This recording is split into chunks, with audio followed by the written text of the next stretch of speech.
नमस्कार, हमारा उत्तराखंड में आपका स्वागत है। मैं हूं आपके साथ भावना त्रिपाठी। रुक करेंगे प्रदेश के तमाम बड़ी खबरों की ओर। सदस्यता अभियान को लेकर भारतीय जनता पार्टी उत्तराखंड के द्वारा संयुक्त मोर्चा कार्यशाला का आयोजन किया गया, जिसमें मुख्य अतिथि के रूप में मुख्यमंत्री पुष्कर सिंह धामी ने शिरकत की। इस मौके पर बीजेपी प्रदेश अध्यक्ष महेंद्र भट्ट के साथ तमाम पदाधिकारी कार्यकर्ता भी मौजूद रहे। तो वहीं मुख्यमंत्री पुष्कर सिंह धामी ने इस दौरान संबोधित भी किया। उन्होंने कहा कि 2 सितंबर को केंद्रीय स्तर पर बीजेपी सदस्यता अभियान की शुरुआत की जाएगी। उनका कहना है कि 3 सितंबर को उत्तराखंड में कार्यक्रम का शुभारंभ किया जाएगा। इसके साथ ही मुख्यमंत्री पुष्कर सिंह धामी का कहना है कि प्रदेश में पार्टी के संगठन को मजबूत करने के लिए नए सक्रिय सदस्य बनाए जाएंगे और अधिक से अधिक सक्रिय सदस्यों को जोड़ने का पार्टी ने लक्ष्य निर्धारित किया है।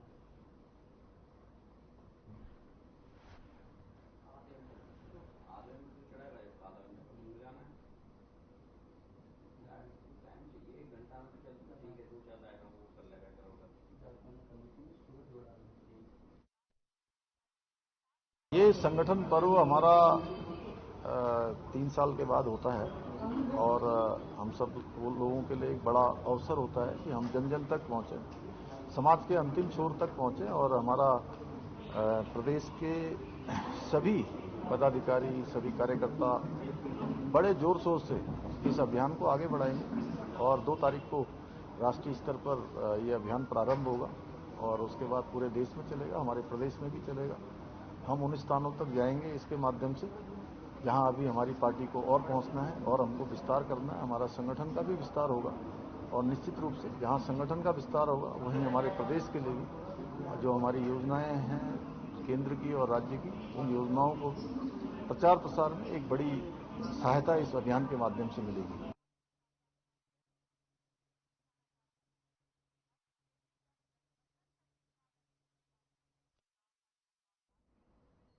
उत्तराखंड में 38वें राष्ट्रीय खेलों के सफल आयोजन और प्रबंधन के लिए एकीकृत स्पोर्ट्स पोर्टल और ऐप डेवलप करने के साथ साथ स्पोर्ट्स प्रोजेक्ट मैनेजमेंट यूनिट स्थापित की जाएगी।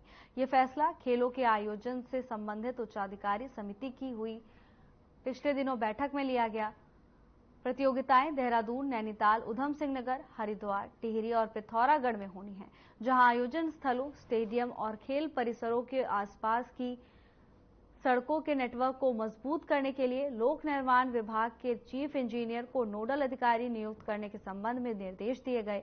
खेल मंत्री रेखा आर्य ने कहा, राष्ट्रीय खेलों में हिस्सा लेने जा रहे हैं प्रदेश के खिलाड़ियों के लिए विशेष प्रशिक्षण शिविरों का आयोजन किया जा रहा है।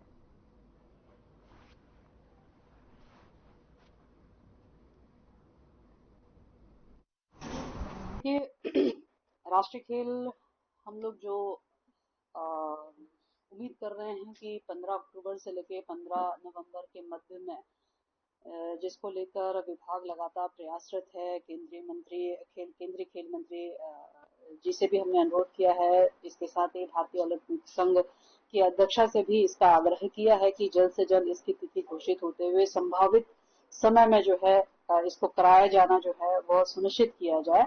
और विभाग ने जो उसकी संदर्भ में सारे साधन संसाधन जो कि हमारे 34 गेम होने हैं, जो मैंडेटरी गेम है, उसकी पूरी तैयारी जो हम लोगों ने कर ली है, उसके परिप्रेक्ष्य में मैं स्वयं खेल मंत्री जी को भी इसकी सूचना और पत्राचार कर चुकी हूँ।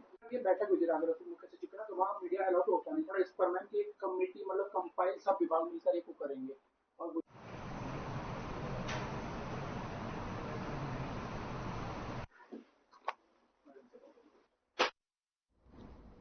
खबर देहरादून से है, जहां राजभवन में राज्यपाल retired lieutenant general Gurmeet Singh ने राज्य विश्वविद्यालयों के कुलपतियों की बैठक ली।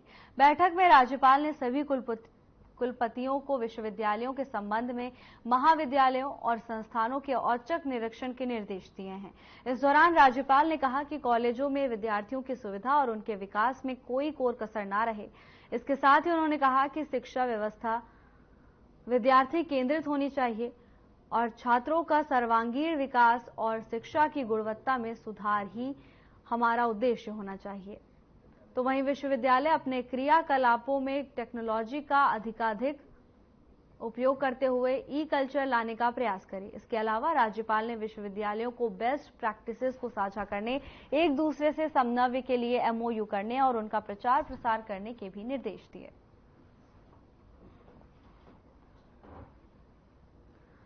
खबर देहरादून से है, जहां राज्यपाल ने सभी कुलपतियों की बैठक ली। इस दौरान उन्होंने शिक्षा व्यवस्था को बेहतर करने के निर्देश दिए हैं।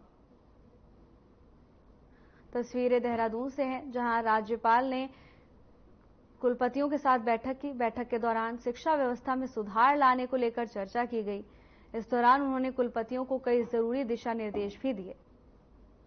समन्वय बनाकर काम करने और MOU साइन करने जैसे अहम मुद्दों को लेकर बैठक में चर्चा हुई। इसके बाद राज्यपाल ने कहा कि शिक्षा व्यवस्था में सुधार लाना ही मुख्य उद्देश्य है।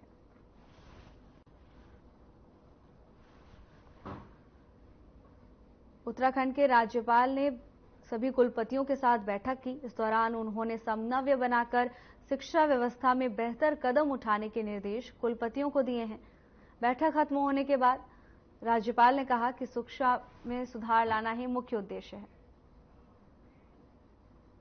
समाज सेवी और फोनिक्स कॉलेज के चेयरमैन चैरब जैन ने रुड़की के आदर्श नगर में एक निःशुल्क मेडिकल कैंप का आयोजन किया। कैंप में कई लोग ने शिरकत की, जिसमें कई लोगों ने लाभ उठाते हुए अपना चेकअप कराया। मेडिकल कैंप में निःशुल्क चेकअप के साथ दवाइयां भी वितरित की गईं। इस मौके पर चैरब जैन ने जानकारी साझा करते हुए बताया कि ये उनका दूसरा मेडिकल कैंप में है और इस तरह के कैंप लगातार लगाए जाते रहेंगे। उन्होंने कहा कि उन्हें उम्मीद थी कि इस कैंप का 300 लोग लाभ उठा पाएंगे, पर आज कैंप में आने वाले मरीजों की संख्या 500 के पार हो सकती है।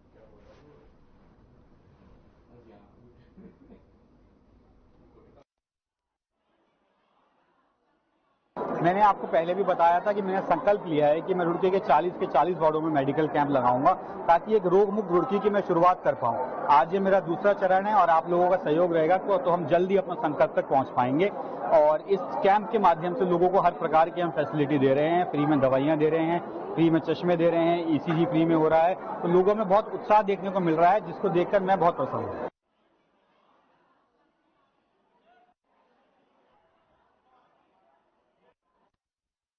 रुड़की की मंगलौर कोतवाली क्षेत्र के टांडा अकबरपुर से बड़ा मामला सामने आया है, जहां पर एक विवाहिता को ससुराल वालों ने बेरहमी से पीटा। वहीं विवाहिता के परिजनों का आरोप है कि उनकी लड़की को ससुराल वालों ने मिलकर जहरीला पदार्थ भी दिया है, जिससे उसकी हालत गंभीर बनी हुई है। तो वहीं परिजनों द्वारा विवाहिता को उपचार के लिए सिविल अस्पताल लेकर पहुंचे, जहां पर डॉक्टर्स ने युवती की हालत को नाजुक देखते हुए हायर सेंटर रेफर कर दिया है। विवाहिता के परिजनों का आरोप है कि ससुराल वालों की तरफ से कार और बुलेट की काफी लंबे समय से मांग की जा रही थी, जिसको लेकर उनकी तरफ से कुछ समय भी मांगा गया, पर बावजूद इसके अब ससुराल वालों और उसके पति ने मिलकर उनकी लड़की के साथ लाठी डंडों से मारपीट की, जिसमें उनकी लड़की पूरी तरीके से लहूलुहान हालत में है। वहीं इस पूरे मामले पर मंगलौर कोतवाली पुलिस जांच कर कार्रवाई में जुट गई है।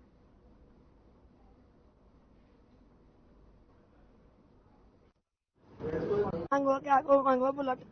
अच्छा, 4 पंजों की कार मांग रहे हैं। हम अपनी बच्ची का बदला चेहरा जैसी हमारी कदी हो। बस कहाँ पे आई थी? अकबरपुर। अकबरपुर घाट है ये। हाँ। तो मारपीट करते पहले से? मारपीट पहले से ही करो, बाप सीधा था जो भेज देता वहाँ से, चल बच्ची अपना निभा कर ले। उन्होंने निभा नहीं हमारी बच्ची का कराया। क्या चाह रहे हैं आप लोग? आप बदला इंसाफ चाह रहे हैं हम। जहर भी दिया? हाँ, जहर दिया हमारी लड़की को, जहर जबरदस्ती दिया। डॉक्टर क्या कह रहे हैं यहाँ पे? डॉक्टर क्या कह रहे हैं? डॉक्टर देहरादून ले जाओ, यहाँ हमारे बस की नहीं है। सीरियस है? सीरियस है ज्यादा। एक मरीज आया हमारे पास, जिसके परिजनों द्वारा बताया गया है कि इसे जहर दिया गया है, जिसको चोट भी लगी थी और 1.5 मंथ की प्रेगनेंसी भी बताई जा रही है उसके द्वारा, जिसमें उसका प्राथमिक उपचार कर दिया गया है। वो पुलिस को, प्रशासन को इन्फॉर्म कर दिया गया है हमारे द्वारा। साथ में ये महिला अकबरपुर ढडे की गांव की है, मंगलौर के पास की। अच्छा, आपके द्वारा ट्रीटमेंट किया गया, क्या पॉइजन दिया गया है उसको महिला? उसके लिए हमने उसका सैंपल ले लिया है और उसको केमिकल एनालिसिस के लिए आगे हम लोग लैब भेज रहे हैं। अब लैब में जो भी रिपोर्ट आएगी उसके अकॉर्डिंग फिर देखा जाएगा। क्या महिला को हायर सेंटर रेफर किया? हायर सेंटर रेफर किया गया है। क्या हो रहा है आगे? इसके बारे में अभी कुछ कहना दिल्ली के बुराड़ी में बन रहे केदारनाथ मंदिर पर अब रोक लग चुकी है। समिति ने खुद इस बात का ऐलान किया है। केदारनाथ धाम नाम से बनाए गए ट्रस्ट की ओर से खुद इसका ऐलान किया गया है। बद्रीनाथ केदारनाथ मंदिर समिति के अध्यक्ष अजेंद्र अजय ने इसे सरकार के कड़े रुख का नतीजा बताया। अजेंद्र अजय ने कहा कि उत्तराखंड के लोगों की आपत्ति के बाद धामी सरकार ने कड़े कदम उठाए। साथ ही उत्तराखंड के 4 धाम और बड़े मंदिरों के नाम पर कहीं भी मंदिर निर्माण न करने के लिए कानून बनाने की चर्चा हुई। इस मुद्दे पर कैबिनेट में भी सहमति बन चुकी है। वहीं इसको लेकर बीकेटीसी अध्यक्ष ने कहा कि उत्तराखंड की धार्मिक और सांस्कृतिक विरासत में खिलवाड़ ना हो, ये बीजेपी सरकार की प्राथमिकता है। अजेंद्र अजय ने कहा कि दिल्ली में जो मंदिर बनाया जा रहा था उसका निर्माण रुकना सरकार की स्पष्ट नीति का ही नतीजा है।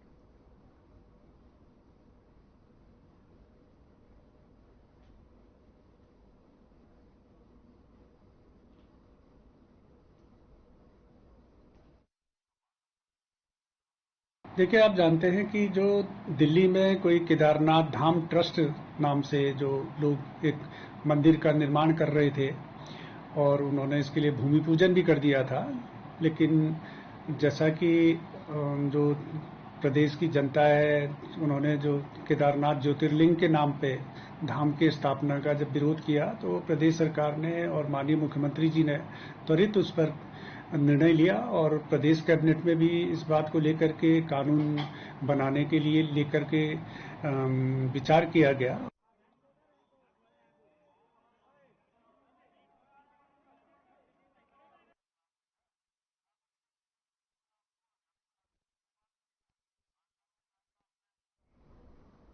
उत्तराखंड में बीते कुछ दिनों से लगातार बारिश हो रही है, तो वहीं मौसम विभाग की ओर से एक और पूर्वानुमान जारी किया गया है, जिसमें बताया गया कि अभी भी बारिश से राहत नहीं मिलने वाली है। मौसम विज्ञान केंद्र ने राज्य के 3 जिलों देहरादून, उत्तरकाशी और बागेश्वर में भारी बारिश होने की भविष्यवाणी की है। वहीं बारिश को देखते हुए एसएसपी देहरादून की तरफ से सभी थाना प्रभारियों को किसी भी आकस्मिक स्थिति से निपटने के लिए पुलिस टीमों को आपदा राहत उपकरणों के साथ तैयारी की हालत में रखने और थाना क्षेत्र अंतर्गत नदियों के किनारे रहने वाले लोगों को बरसात के दौरान सतर्क रहने हेतु अवगत कराने के निर्देश दिए गए हैं। आपको बता दें कि रात से ही जिले में लगातार भारी बारिश हो रही है, जिसके कारण नदी नालों का जलस्तर बढ़ गया है।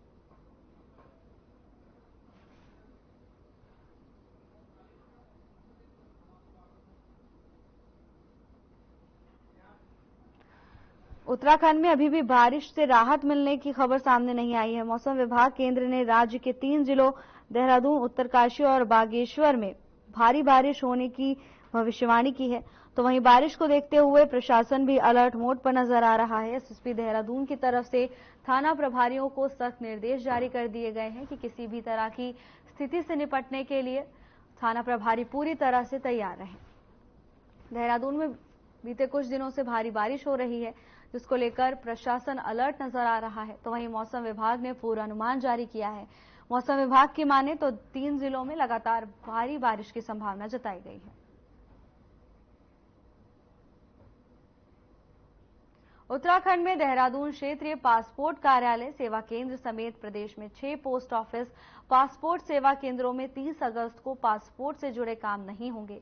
पासपोर्ट सेवा प्रोजेक्ट का डाटाबेस अपडेट होने के कारण क्षेत्रीय पासपोर्ट कार्यालय देहरादून की ओर से इस दिन की अपॉइंटमेंट की तारीखें आगे शिफ्ट की जाएंगी। क्षेत्रीय पासपोर्ट अधिकारी विजय शंकर पांडे ने बताया कि देश भर के सभी पासपोर्ट सेवा केंद्रों में पासपोर्ट अपडेट हो रहा है, जिसके चलते देहरादून समेत अल्मोड़ा, काठगोदाम, नैनीताल, रुद्रपुर, रुड़की और श्रीनगर केंद्र में 30 अगस्त को सेवाएं बंद रहेंगी।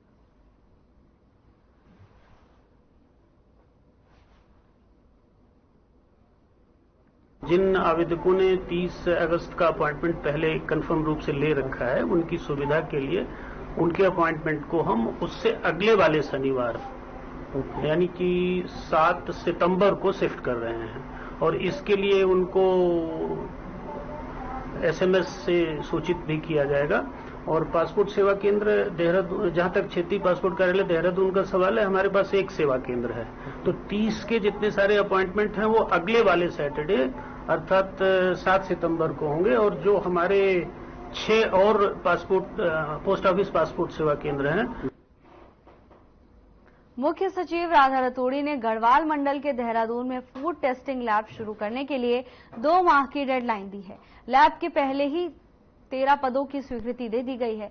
उत्तर प्रदेश और उत्तराखंड की सीमा वाले स्थानों पर मिलावटखोरों से निपटने के लिए प्रदेश के मुख्य सचिव उत्तर प्रदेश के मुख्य सचिव को भी पत्र लिखेंगी, ताकि मिलावटी दूध व खाद्य उत्पादों की संयुक्त निगरानी हो सके। तो वहीं इस संबंध में उत्तराखंड के जिला अधिकारियों को भी पत्र भेजा जाएगा।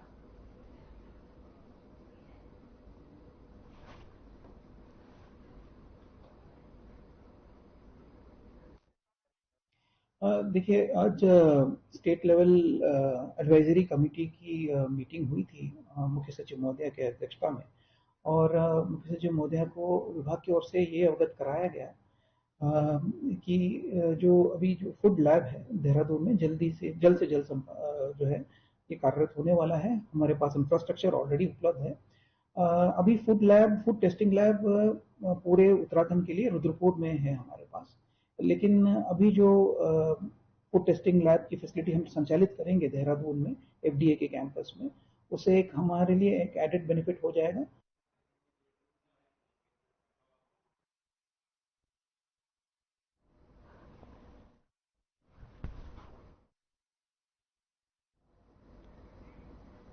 इकतीस जुलाई को रुद्रप्रयाग जनपद में हुई अतिवृष्टि के बाद उत्तराखंड शासन प्रशासन तेज गति से केदारनाथ यात्रा मार्गों को सुचारू करने में जुटा हुआ है। बद्रीनाथ केदारनाथ मंदिर समिति के अध्यक्ष अजेंद्र अजय ने बताया कि पिछले दिनों हुई अतिवृष्टि से केदारनाथ पैदल और मोटर मार्ग काफी क्षतिग्रस्त हो गया था, लेकिन अब केदारनाथ धाम यात्रा के मार्गों को अधिकांश रास्तों को दुरुस्त कर दिया गया है और अब केदारनाथ धाम पैदल यात्रा गतिमान है। इसके साथ ही घोड़े खच्चरों की आवाजाही शुरू हो गई है। जो भी यात्री यात्रा पर जाना चाहते हैं जा सकते हैं। तो वहीं BKTC अध्यक्ष का कहना था कि वर्तमान में मानसून के कारण श्रद्धालुओं की संख्या में कमी आती है, लेकिन 15 सितंबर के बाद से यात्रा पुनः सुचारू हो जाएगी और इसके लिए प्रदेश सरकार और मंदिर समिति की ओर से सभी तैयारियां पूरी कर ली गई हैं।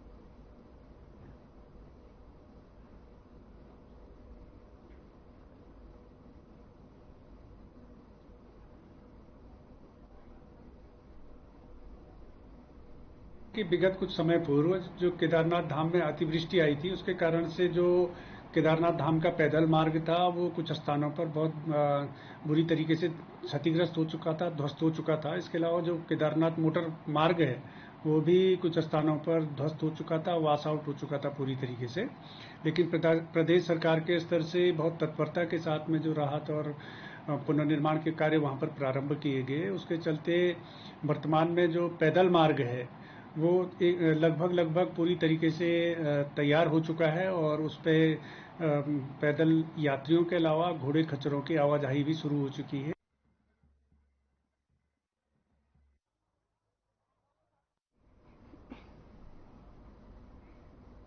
पौड़ी में जिला वरिष्ठ पुलिस अधीक्षक लोकेश्वर सिंह ने पौड़ी के क्षेत्र अधिकारियों और थाना प्रभारियों के साथ वीडियो कॉन्फ्रेंसिंग के माध्यम से बैठक की। बैठक के दौरान थाना प्रभारियों को नए कानूनों के प्रावधानों के मुताबिक ही अभियोग दर्ज करने के निर्देश दिए गए हैं। SSP ने मीटिंग में कहा कि 7 वर्ष से अधिक की सजा वाले अपराधों में FSL टीम को घटनास्थल का निरीक्षण और साक्ष्य संकलन के लिए अवश्य बुलाया जाए। इसके साथ ही EFIR की समीक्षा के लिए प्रत्येक थाने में एक अलग रजिस्टर बनाया जाए और EFIR में संबंधित पूरी जानकारी का विवरण उसमें अंकित किया जाए।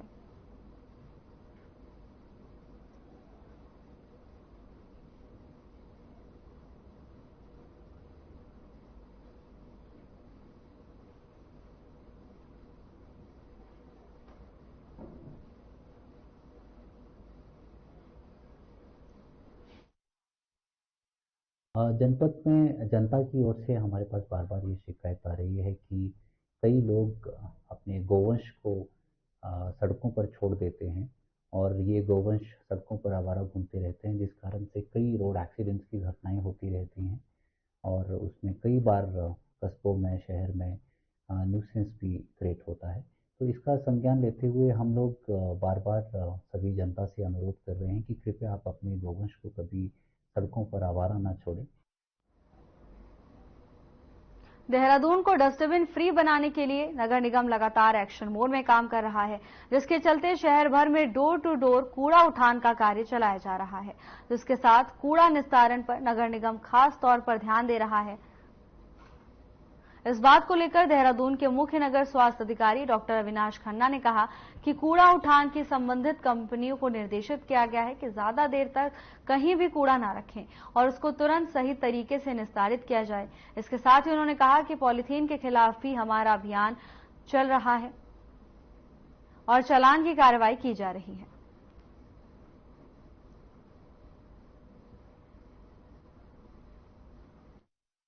देखिए, ये जो कूड़े का निस्तारण है इसको प्रॉपरली किया जा सके, इसके लिए हम सभी लोग प्रयासरत हैं। संबंधित कंपनियों को भी आदेशित किया गया है कि कोई भी जो है कचरा जो है ज़्यादा देर तक जो है कहीं पे भी निस्तारित ना रहे, उसको तुरंत जो है सही तरीके से निस्तारित किया जा सके। और जहाँ तक पॉलीथीन वगैरह है उसके खिलाफ भी हम लोग का अभियान चल रहा है। नियमित रूप से जो है चालान भी किए जा रहे हैं और लोगों को भी शिक्षित किया जा रहा है कि वे कूड़े कचरे को गाड़ी में ही डालें, अन्य स्थानों पर ना फेंकें। ऋषिकेश में रेलवे रोड पर कुबेर ट्रेडर्स का संचालक प्रतिबंधित पॉलीथीन की बिक्री करता हुआ पकड़ा गया है। नगर निगम की टीम ने दुकान से 50 किलो पॉलीथीन बरामद कर जब्त की है। पॉलीथीन के पकड़े जाने पर नगर निगम ने कुबेर ट्रेडर्स के संचालक पर 1 लाख रुपए का जुर्माना भी लगाया। तो वहीं जुर्माने की भरपाई नहीं करने पर अग्रिम कार्रवाई करने की चेतावनी दी गई है। नगर आयुक्त शैलेंद्र सिंह नेगी ने बताया कि सैनिटरी इंस्पेक्टर अमित नेगी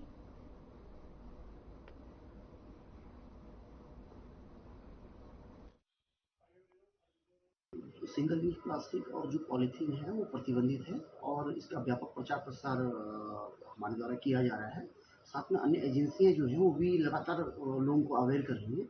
इसके बावजूद भी यह देखने में आ रहा है कि बहुत सारे जो लोग हैं, जो ठेली वाले हैं, रेहड़ी वाले हैं और जो इसके स्टॉकिस्ट हैं, जो होलसेल का काम करते हैं, उनके द्वारा जो है नियम का उल्लंघन किया जा रहा है। हम लोग लगातार जो है नियमित रूप से इसका विरुद्ध कार्रवाई कर रहे हैं और आज भी हमने कार्रवाई की और पुराना रेलवे स्टेशन रोड पर जो है कुबेर ट्रेडर्स जो कि इसके होलसेलर हैं और उनसे लगभग 50 kg जो है हमने जो प्लास्टिक है वो जब्त किया है। उधम सिंह नगर जिले के किच्छा क्षेत्र में कांग्रेसियों और किसानों ने जोरदार प्रदर्शन किया और बीजेपी सांसद और अभिनेत्री कंगना रनौत का पुतला दहन किया। इसके साथ ही कंगना रनौत के पुतले के साथ जुलूस निकाला। इस दौरान प्रदर्शनकारियों ने विरोध जताते हुए कहा कि बीजेपी सांसद कंगना रनौत ने किसानों के खिलाफ तमाम आपत्तिजनक टिप्पणी कर अन्नदाता का अपमान किया है। देखिए, 2 दिन पहले कंगना रावत सांसद जो है, इनका बयान आया था किसान आंदोलन में किसानों ने रेप किए और मर्डर किए, जो कि एक बहुत गलत बयान है। ये हाईकमान को सोचना चाहिए। इतने बड़े सांसद होते हुए इनको इस सीट पे आते हुए ऐसे बयान देने चाहिए। किसान हम भी हैं भाई, हम भी नेता हैं, किसान भी हैं, लेकिन ऐसे बयान तो इन लोगों को नहीं देना चाहिए। आप नेता बन गए तो आप खुदा बन गए क्या? मेरा हाईकमान से ये इसी उसमें आज सांसद इनका कंगना रनौत का पुतला फूका गया और मेरी साथ साथ हाईकमान से ये वो है रिक्वेस्ट है कि ऐसे आदमियों के मुंह पे लगाम लगानी चाहिए, ऐसे बयान नहीं देने चाहिए। भाजपा के सांसद जो आज अपने ही चादर में नहीं है, अपने चादर के बाहर पैर पसार रहे हैं। भाजपा की सांसद कंगना रनौत ने किसानों के विरोध में अमर्यादित बयानों का प्रयोग किया है, उनको आतंकवादी बनाया गया और अनर्गल बयानबाजी दी है, जिसकी कांग्रेस किसान घोर निंदा करती है और ये मांग करती है कि वो देश से किसानों से, देश की जनता से माफी। आप जैसे कि देख रहे हैं कि कंगना हमेशा ही किसानों के विरोधी रही है और किसानों के लिए कहीं ना कहीं गलत बयानबाजी कर रही है। तो अब सरकार भी जो है, केंद्र सरकार भी अपना मुंह चुप करके बैठी हुई है, मुंह बंद करके बैठी हुई है। अब उन्हें चाहिए कि ये अब क्यों ऐसी बातें कर रही है। फिलहाल के लिए बस इतना ही। जल्द हाजिर होंगे नई अपडेट्स के साथ। नमस्कार।